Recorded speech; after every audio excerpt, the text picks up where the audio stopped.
Hi everyone. Next topic है हमारा mean energy of an ideal gas. बहुत important है। ओके, आदर्श गैस की माध्य ऊर्जा। तो सबसे पहले हम आइडियल गैस की मीन एनर्जी ज्ञात करने के लिए ith स्टेट में, मान लीजिए जो निकाय है, जो सिस्टम है हमारा, वो किस में है? ith स्टेट में है। और ith स्टेट में सबसे पहले उसकी एनर्जी क्या है वो ज्ञात करेंगे, और बाद में पार्टीशन फंक्शन से हम उसकी एवरेज एनर्जी निकालेंगे। तो पहले किसी पर्टिकुलर स्टेट ith स्टेट में निकालते हैं। तो यहाँ पर क्या लिखा है हमने? सबसे पहले ith स्टेट में हम एनर्जी निकालते हैं EI। तो हमने माना कि हमने एक कंटेनर लिया हुआ है और उस कंटेनर की तीनों भुजाएं जो है XYZ में, वो क्या है? LX LY LZ। ठीक है, उसकी दीवारें जो है वो परफेक्टली इलास्टिक है और उसमें एक आइडियल गैस भरी हुई है। गैस में जो प्रत्येक मॉलिक्यूल है उसका मास कितना है? m है। और टोटल मॉलिक्यूल्स की संख्या कितनी है? n है। संख्या हम इतनी कम मानते हैं कि आपस में कोई टक्कर नहीं हो, मतलब संख्या हम इतनी कम मानते हैं कि अणुओं के बीच में कोई टक्कर नहीं हो, लेकिन अणुओं की जो टक्कर है वो केवल कहां से हो? दीवारों से हो, जो हमारा कंटेनर है उसकी दीवारों से हो। ठीक है, अब हम क्या कहते हैं यहाँ पे, आगे जाके सीधा यहाँ पे आते हैं डिस्क्रिप्शन में। तो हमारा जो सिस्टम है ए, उसका वॉल्यूम अगर अपन निकालेंगे तो वॉल्यूम कितना होगा? LX LY LZ होगा। और उसमें जो गैस हमने ली है वो कौन सी है? मोनो एटॉमिक गैस है। मोनो एटॉमिक गैस का मतलब होता है हीलियम हुआ, आर्गन हुआ। ध्यान रखना, हाइड्रोजन गैस जो है वो डायटोमिक गैस है, मोनो एटॉमिक नहीं है। तो फिलहाल हम मोनो एटॉमिक ले रहे हैं। और ये जो सिस्टम है हमारा, वो किसी नियत ताप, फिक्स टेम्परेचर पे एक ऊष्मा भंडार के संपर्क में है, किसी हीट रिजर्वर के थर्मल कांटेक्ट में है, और साथ ही साथ इक्विलिब्रियम में भी है। और ऐसी अवस्था में हमने कंटेनर में बहुत सारे मॉलिक्यूल्स है, उनमें से सिर्फ एक मॉलिक्यूल उठाया। ठीक है, और उस मॉलिक्यूल का हमने वेग देखा, वेलोसिटी देखी, और वो कितनी है? v है। और अगर हम देखें तो वेलोसिटी एक वेक्टर क्वांटिटी होती है, इसलिए उसके तीन कंपोनेंट होंगे, vx vy और vz। तो अगर हम यहाँ पर इस पर्टिकुलर पार्टिकल, एक पार्टिकल की काइनेटिक एनर्जी निकालें, तो वो काइनेटिक एनर्जी कौन सी होगी? x डायरेक्शन में उसकी काइनेटिक एनर्जी होगी ex, और वो कितनी होगी? हाफ m vx स्क्वायर, या फिर इसे लिख सकते हैं px स्क्वायर अपॉन 2m। कैसे? इस वाले एक्सप्रेशन को ऊपर नीचे m से मल्टीप्लाई कर दो, तो ऊपर m vx स्क्वायर दिया हुआ है, ऊपर m से मल्टीप्लाई कर दिया, यहाँ m से कर दिया, तो ये आपके पास कितना हो गया? m square v square. और हम जानते हैं px इज इक्वल टू कितना होगा? m vx। मोमेंटम क्या होता है? Mass into velocity. तो ऊपर आ जाएगा px स्क्वायर, नीचे 2 और m हो जाएगा। तो इक्वेशन 1 जो है वो काइनेटिक एनर्जी को रिप्रेजेंट करता है x डायरेक्शन में पार्टिकल की। ओके, अब यहां पर देखिए, अब आपके पास यहां से लेकर और यहां तक जो एक्सप्रेशन है, ये चीज आप एग्जाम में मत लिख के आइए, क्योंकि ये प्योर किस में दिया हुआ है? इसका डेरिवेशन क्वांटम मैकेनिक्स में। सो आप एग्जाम में, मैं चाहूं तो आपको ये पूरा समझा सकती हूँ, लेकिन इसका अच्छा खासा डेरिवेशन क्वांटम मैकेनिक्स में है, इसलिए यहां से लेकर यहां तक वाला पार्ट आप एग्जाम में स्किप करेंगे। एग्जाम में आपको लिख कर आने की कोई आवश्यकता नहीं है। ठीक है, आप डायरेक्टली क्या लिखेंगे? यहां से लेकर यहां तक की बजाय आप सिर्फ इतना लिखेंगे, अकॉर्डिंग टू क्वांटम मैकेनिक्स, यानी क्वांटम यांत्रिकी के अनुसार पार्टिकल की एक्स डायरेक्शन में जो एनर्जी होगी वो इस रिलेशन से दी जाएगी। और इसका जो डेरिवेशन है वो अगर आपको चाहिए तो आप मेरे इसी चैनल पे प्लेलिस्ट में जाइए और उसमें क्वांटम मैकेनिक्स में जाइए और उसमें टॉपिक देखिए जहां मैंने लिखा हुआ है particle in 1D box, particle in 1 dimensional box, और वहां पर आपको इक्वेशन नंबर 3 का डेरिवेशन मिल जाएगा। इसलिए मैं आपसे ये नहीं कह रही हूं कि ये वाला फॉर्मूला रट लीजिए या याद कर लीजिए, नहीं। आप में से जिसको उत्सुकता है, जिसको क्यूरियोसिटी है इसका डेरिवेशन जानने की, वो क्वांटम मैकेनिक्स की प्लेलिस्ट में चले जाइए। बट ये थर्मोडायनेमिक्स का पेपर है, हमें इसमें एनर्जी का डायरेक्ट फॉर्मूला यूज करना है। तो आप सिर्फ इतना ध्यान रखिएगा कि आपको लिखना है according to quantum mechanics particle की एक्स डायरेक्शन में टोटल एनर्जी इस फॉर्मूले से दी जाएगी। और सिमिलरली क्योंकि यहाँ पे nx है और lx है, तो मैं आपको बता देती हूँ nx जो है वो एक इंटीजर नंबर है जिसकी वैल्यू 1 से शुरू होके लेके कहां तक जाएगी? इंफिनिटी तक जाएगी, जो कि यहाँ लिखा हुआ है। nx की वैल्यू 0 से क्यों शुरू नहीं होगी, इसका एक्सप्लेनेशन भी आपको इस पार्टिकल इन 1D बॉक्स वाले डेरिवेशन में मिल जाएगा। ओके, सो आप वहां से देख लीजिएगा कि इसका नंबर जो है वो 0 से क्यों स्टार्ट नहीं हो रहा है, 1 से क्यों स्टार्ट हो रहा है। यहाँ पर मैं ये एक्सप्लेन नहीं करूंगी क्योंकि already it is explain in the playlist quantum mechanics. तो y और z डायरेक्शन में अगर एनर्जी लेनी है तो बाकी पाई स्क्वायर की जगह तो पाई स्क्वायर आएगा, h क्रॉस स्क्वायर की जगह h क्रॉस स्क्वायर आएगा, 2m की जगह 2m आएगा, सिर्फ nx और lx की जगह इस बार ny और ly आ जाएगा, nz और lz आ जाएगा जब z डायरेक्शन बात करेंगे। ny और nz है, इनकी वैल्यू भी क्या होगी, 1 से लेके इन्फिनिटी तक होगी। अब पार्टिकल की टोटल एनर्जी निकालते हैं, तो टोटल एनर्जी क्या होगी, एनर्जी जो है स्केलर क्वांटिटी होती है, वेक्टर क्वांटिटी तो होती नहीं है, तो एक्स वाई जेड जो है तीनों को डायरेक्टली ऐड किया जा सकता है, और डायरेक्टली ऐड करने से जो टर्म कॉमन आ रहा है उसको कॉमन लेंगे और इक्वेशन 4 हमें मिल जाएगी। बस ये हमारे पास ith स्टेट की एनर्जी आ गई, सिस्टम की एनर्जी आ गई ith स्टेट में जब है। अब पार्टीशन फंक्शन पे आते हैं, तो पार्टीशन फंक्शन का जो फॉर्मूला है वो हम पहले ही पढ़ चुके हैं। पार्टीशन फंक्शन हमारा कितना होता है, यहाँ पर देख लीजिए, z is equal to summation exponential minus beta E I या फिर एप्सिलॉन आई। यहाँ पर ith स्टेट की एनर्जी है और समेशन जाता है आई पे, लेकिन क्योंकि हमारे पास जो एनर्जी है वो 1 से इन्फिनिटी तक जा रही है, तो यहाँ पर समेशन की वैल्यू 1 से इन्फिनिटी तक जाएगी, और ये e की पावर माइनस बीटा ई आई लिखा हुआ है। बीटा हमारे पास 1/kT होता है, और इस ई आई की जो वैल्यू है वो अभी अभी ऊपर हमने निकाली है, वो ई आई की वैल्यू रखते हैं। तो उसमें जब अपन ई आई की वैल्यू रखेंगे तो उसमें nx भी आएगा, ny भी आएगा और nz भी आएगा। इसकी वैल्यू भी 1 से इन्फिनिटी है, इसकी वैल्यू 1 से इन्फिनिटी है, इसकी वैल्यू भी 1 से इन्फिनिटी है। इस वजह से यहाँ पर आपको 3 समेशन लगाना पड़ेगा, और तीनों की लिमिट जो है वो 1 से इन्फिनिटी जा रही है। और ये यहाँ पे आ गया एक्सपोनेंशियल माइनस बीटा आ गया, और साथ में ये जो ई आई है वो ई आई हमें ऊपर ये इक्वेशन नंबर 4 में मिला हुआ था। ठीक है, अब हम जानते हैं कि e की power a plus B plus C को क्या लिखा जा सकता है, e की power a multiply by e की power b multiply by e की पावर c। तो यहाँ पर nx वाले समेशन को लिख के केवल यहाँ पर देखो प्लस का साइन है, यहाँ पर प्लस का साइन है, तो इसको अंदर मल्टीप्लाई करके ये पहले e की पावर a, e की पावर b और e की पावर c। ठीक है, ये हमारे पास आ गया। अब इन तीनों को हम देख सकते हैं कि पहला वाला पार्ट केवल x का फंक्शन है, दूसरा केवल y का है, तीसरा केवल z का है।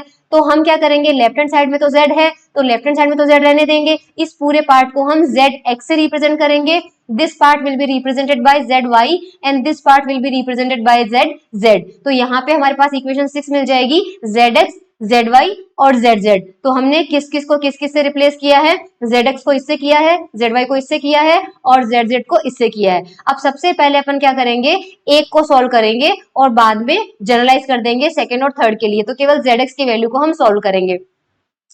zx की वैल्यू को हम सॉल्व करने के लिए समेशन को इंटीग्रेशन से रिप्लेस करेंगे। तो यहाँ पर क्या कर रखा अपन ने कि nx स्क्वायर जो है उसके जो पार्टिकल का कंटेनर का साइज होता है उसके तुलना में nx की वैल्यू बहुत कम होती है, तो हम यहाँ पे ये समेशन को इंटीग्रेशन से रिप्लेस कर सकते हैं। जब अपन इंटीग्रेशन से रिप्लेस करेंगे तो आपको ये ध्यान रखना है कि लिमिट जो है देखो 1 से लेके इन्फिनिटी तक जा रही है, तो इंटीग्रेशन की लिमिट की भी कहां से जाएगी, 1 से इन्फिनिटी तक जाएगी। फिर exponential part as it is रहेगा।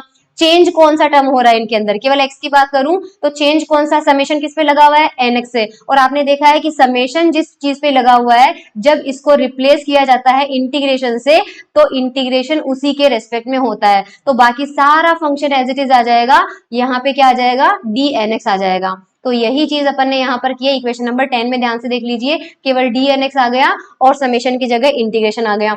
अब इसको सॉल्व करने के लिए हम वेरिएबल चेंज करेंगे। तो माना हम नया वेरिएबल लेते हैं u, और उस u को हम क्या मानते हैं, ये वाला वेरिएबल मानते हैं। ठीक है, अगर u ये हमारा होगा तो यहाँ से du निकालते हैं। सबसे पहले यहाँ से क्या निकालेंगे, du निकालेंगे। तो du क्या हो जाएगा, बीटा कांस्टेंट है और 2m कांस्टेंट है और इसकी पावर 1/2 एज इट इज रहने देंगे। साथ में हमारे पास पाई h क्रॉस अपॉन lx भी कांस्टेंट है, यानी इतना पार्ट तो ये है। इधर आपने डिफरेंशिएशन किया है, du हो गया, तो nx का डिफरेंशिएशन कितना हो जाएगा, dnx हो जाएगा। ठीक है, ये हमारे पास तो आ गया du की वैल्यू। इसी एक्सप्रेशन से हम क्या करेंगे, dnx की वैल्यू निकालेंगे। dnx की वैल्यू निकालेंगे तो वो ये सारा का सारा जो कोफिशिएंट है वो क्या चल जाएगा, du के नीचे आ जाएगा। तो dnx की वैल्यू मैं यहाँ पे लिख देती हूँ, dnx की वैल्यू आ जाएगी हमारे पास du डिवाइडेड बाय, और ये पूरा पार्ट आ जाएगा यहाँ पे बीटा अपॉन 2m, और उसकी पावर कितनी हो जाएगी 1/2, और यहाँ आ जाएगा पाई h क्रॉस अपॉन lx, और साथ में क्या आ जाएगा हमारे पास ये dnx। और ये वाला जो एक्सप्रेशन है ये u, यहाँ से अगर nx की वैल्यू निकालनी है तो ये सारा पार्ट u के नीचे आ जाएगा। तो यहां से अगर nx की वैल्यू निकालनी है तो वो कितना हो जाएगा, u upon beta upon 2m की पावर 1/2, साथ में हमारे पास आ जाएगा pi H cross upon L X, और बस। अब देखो आपके पास dnx की वैल्यू भी है और nx की वैल्यू भी है, तो इंटीग्रेशन में इक्वेशन नंबर 10 को ध्यान देखो, यहाँ पे लिखा हुआ है nx का स्क्वायर, तो ये जो टर्म है आपके पास इसका स्क्वायर करके पुट करना है यहाँ पे, और फिर ये लिखा हुआ है dnx, तो dnx की ये वाली वैल्यू रही, ये रही, ये वैल्यू आपको रखनी है इस dnx पे। अब ये दो वैल्यूज आप रखेंगे, स्क्वायर करेंगे, जो टर्म्स कैंसिल आउट हो रहे हैं उनको कैंसिल आउट करेंगे, और कैंसिल आउट करने के बाद हम यहाँ पर जब सॉल्व करेंगे तो हमें एक्सप्रेशन मिलेगा ये। और आई होप ये चीज आप खुद कर सकते हैं, मैं ये नहीं करूंगी, मैंने आपको बता दिया है कि ऊपर वाले इंटीग्रेशन में nx की जगह क्या रखना है और dnx की जगह क्या रखना है। तो nx हट जाएगा, वो किसके टर्म्स में आ जाएगा, u के टर्म में, और dnx भी हट जाएगा, वो किसके टर्म में आ जाएगा, du के टर्म में आ जाएगा, तो आपको एक्सप्रेशन मिल जाएगा। और लिमिट यहाँ पर क्या जा रही है, 1 से इंफिनिटी। लेकिन अब ये क्या कह रहा है कि जो इक्वेशन 11 है, इक्वेशन 11 को अगर सॉल्व किया जाए, जस्ट मिनट, इक्वेशन 11 में एक्चुअल में nx की वैल्यू जब अपन 1 रखते हैं, nx की वैल्यू जब अपन 1 रखते हैं और फिर m की, बीटा की, lx की, h क्रॉस की, पाई की, इन सब की वैल्यू सॉल्व करते हैं, तो ये सब क्या हो रहा है, नीचे nx से डिवाइड हो रहे हैं, तो 1 अपॉन बहुत ही लार्ज क्वांटिटी आती है, जिससे हमें u की वैल्यू जो होती है वो ऑलमोस्ट टेंस टू 0 मिलती है। तो ये कह रहा है कि इंटीग्रेशन की जो लोअर लिमिट है उसमें nx इक्वल टू 1 है, उसके लिए u का मान बहुत छोटा आता है, इसलिए nx इक्वल टू 1 के लिए u का मान 0 लिया जा सकता है,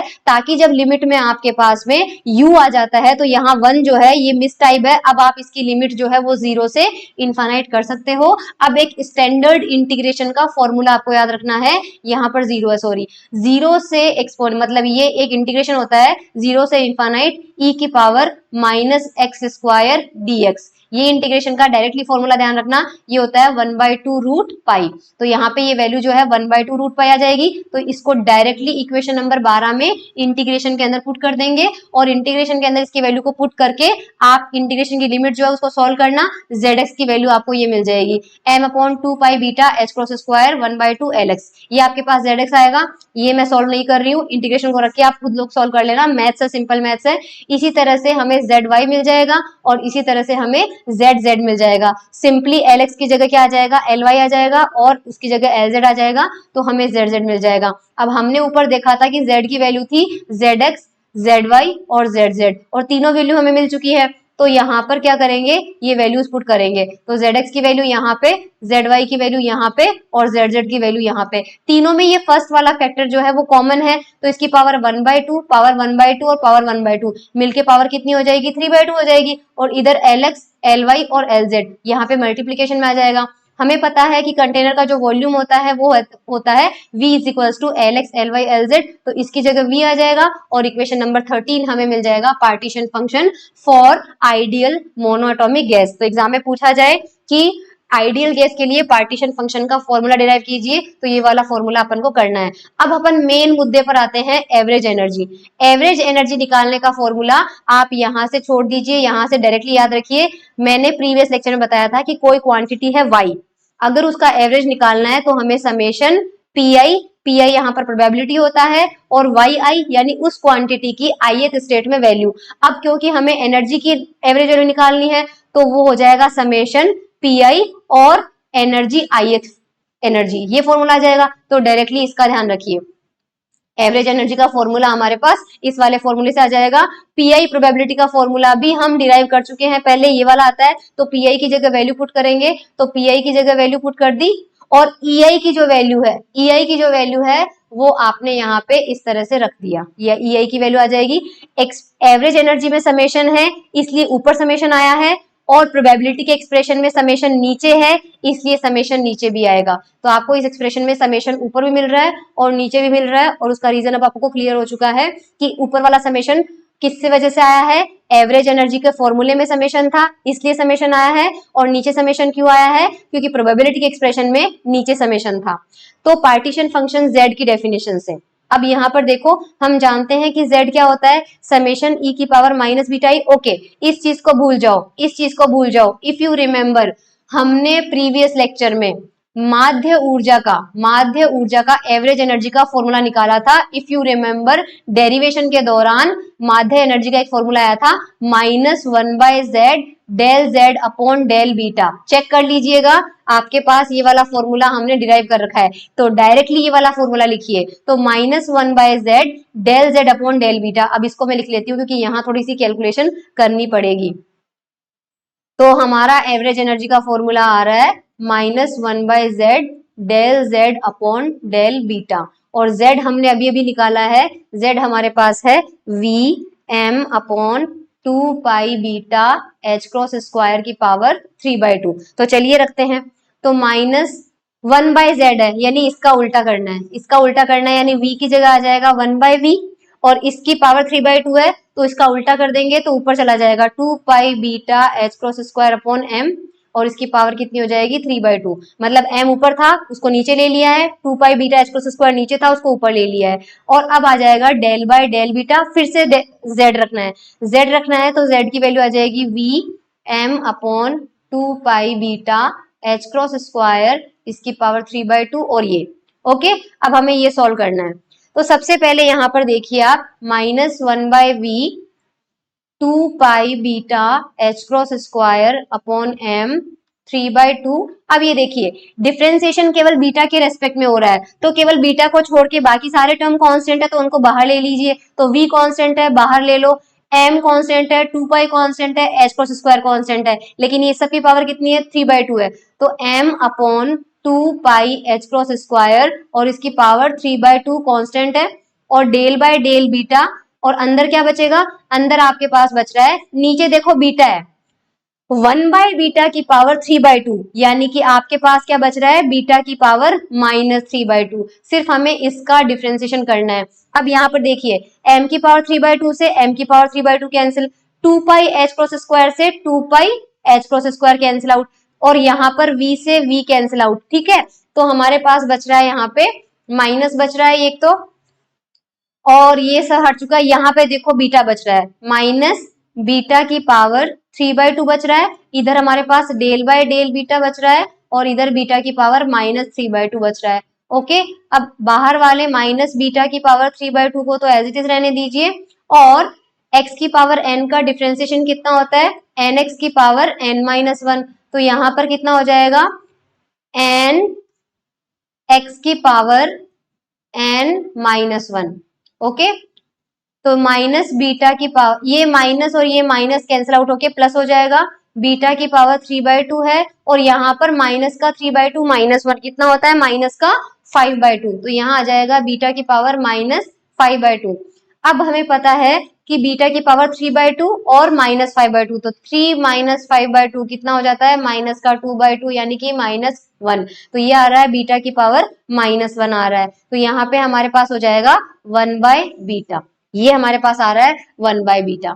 ये हमने सॉल्व कर लिया। अब मैं आपको यहाँ पर दिखाती हूँ, यस, तो ये हमारे पास आ रहा है ओके, मैंने एक गलती कर दी, मैंने कोफिशिएंट नहीं लिया इस कोफिशिएंट को, ये 3/2 भी मैंने स्किप कर दिया, तो ये 3/2, तो आंसर क्या आ रहा है 3/2 बीटा आ रहा है, और बीटा अपने पास कितना होता है 1/kT, वैल्यू यहाँ पर पुट कीजिए, आंसर आएगा 3/2 kT। तो एवरेज एनर्जी आ रही है 3/2 kT, तो दिखा देती हूँ आपको, ये देखिए 3/2 kT यहाँ पर बीटा के टर्म्स में और यहाँ पर kT के टर्म्स में, दैट्स इट, एवरेज एनर्जी हमारे पास इतनी हो गई।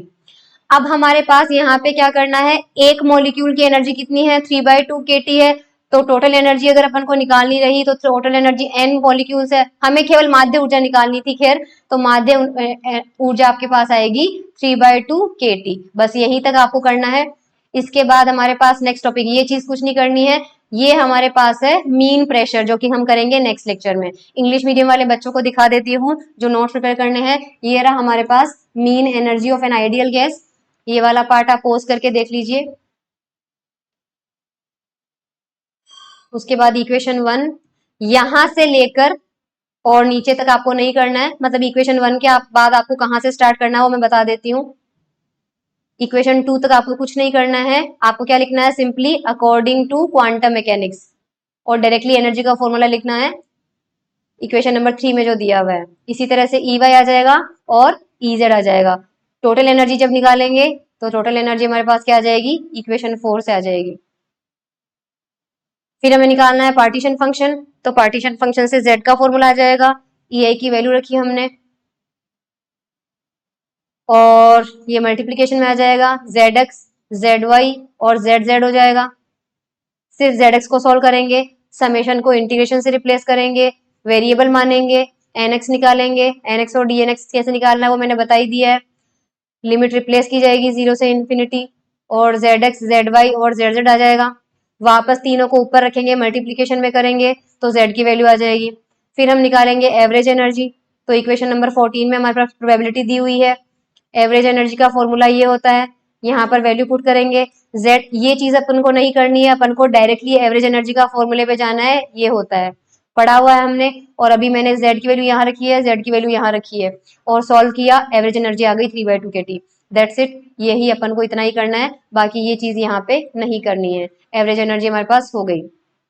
मीन प्रेशर जो है वो अपन सेकेंड उसमें कर लेंगे लेक्चर में।